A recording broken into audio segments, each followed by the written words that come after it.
We have a paradigm in which mind is separated from body. We have a paradigm of separation. People are divided within themselves.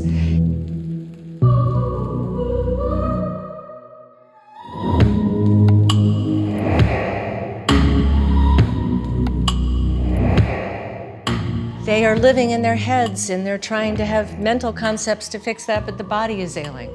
They're going to doctors to fix the body, but they don't look at the spirit and what's going on.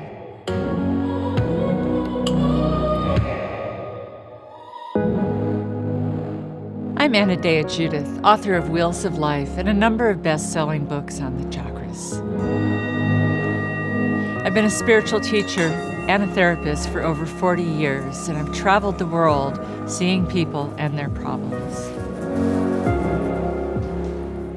People get lost in the spiritual smorgasbord.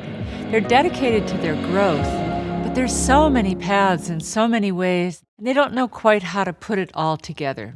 They don't have a systematic map for their personal growth. And that map is the chakra system. It's been my life's work ever since. So a chakra is an energy center. It's like an organ in the energetic body. Just like we have a heart that's an organ in the physical body, we have these organs in the energetic body. And they organize energy, they organize the life force through 4 functions. Through the receiving, we receive love, we receive information. Through the assimilation of that, can we absorb that? Can we store it? Can we remember it? And can we express it? So we take in, we assimilate, we store, and we express. And each chakra needs to be able to do all 4 of those functions on each and every level.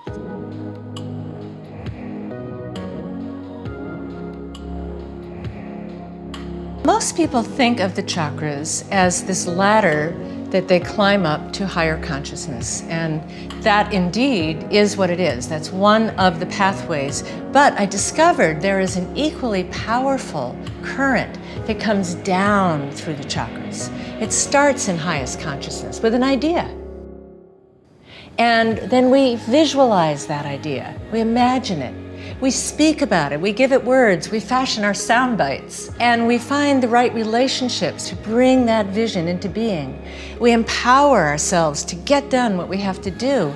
We move things into place, and the thought planes get denser and denser until in first chakra, they manifest on the physical plane. That's the current of manifestation, the densifying, if you will, of thought, step by step in a practical pattern.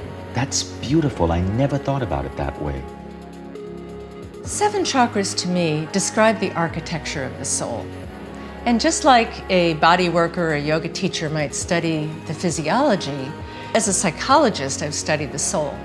And I found that it has this architecture that is basically the same for everyone and yet has an individual expression for each person.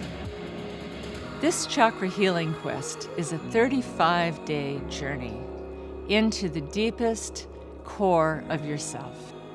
We will work with all 7 chakras, and we'll spend 3 days on each chakra, with 1 on the mind and our psyche and how we got programmed by childhood experiences, 1 on the body with yoga and bioenergetic exercises to condition your body, and 1 on spirit, how we can address the larger universal experience and address what's happening in the world. It's a way of connecting heaven and earth, mind and body, spirit and matter, back into an indivisible whole, something that will bring you powerful, dynamic, permanent change.